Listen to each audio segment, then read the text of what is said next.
नमस्कार दर्शक बंधु प्रवास वाटी चैनल आपण पुणी थोड़े स्वागत।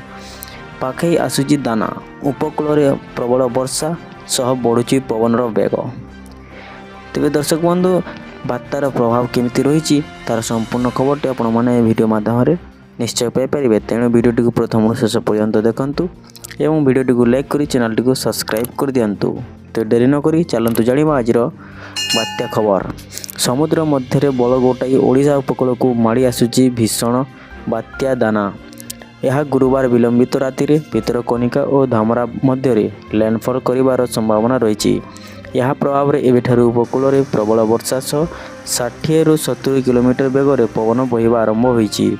लैंडफॉल समय निकटतर हेले पवन और वर्षा बढ़िबार संभावना मध्य रही। भारतीय पाणीपाग विभाग सूचना अनुसार भीषण बात्या दाना एवं उत्तर पश्चिम बंग सक्रिय रही। यह पारादीप ठारू 150 किलोमीटर एवं धामरा ठारू 180 किलोमीटर दक्षिण पूर्व में केंद्रीभूत रही। बात्याटी घंटा प्रति 10 किलोमीटर बेगर ओडिशा उपकूल अभिमुखे आसुची। बात्या दानार प्रभाव भद्रक, केन्द्रापड़ा, बालेश्वर और जगतसिंहपुर जिले में अधिक रहिबा बोली आकलन कर।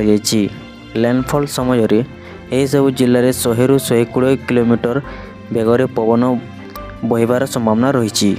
सेहीपरि शुक्रवार प्रबल वर्षा पाई भद्रक, केन्द्रापड़ा, जगतसिंहपुर, पुरी, खोर्धा, कटक, जाजपुर, ढेंकानाल और अनुगुल जिला को रेड वार्निंग जारी कराई एवं बालेश्वर, मयूरभंज, केन्दुझर, नयागढ़, बौद्ध और सोनपुर जिला को वर्षा पाई ऑरेंज वार्निंग जारी कराई। दर्शक बंधु एमती लेटेस्ट खबर पाइबापी आम चैनल सहित जड़ित रुहतु एवं वीडियोटी को लाइक करी चैनल को सब्सक्राइब कर दियंतु।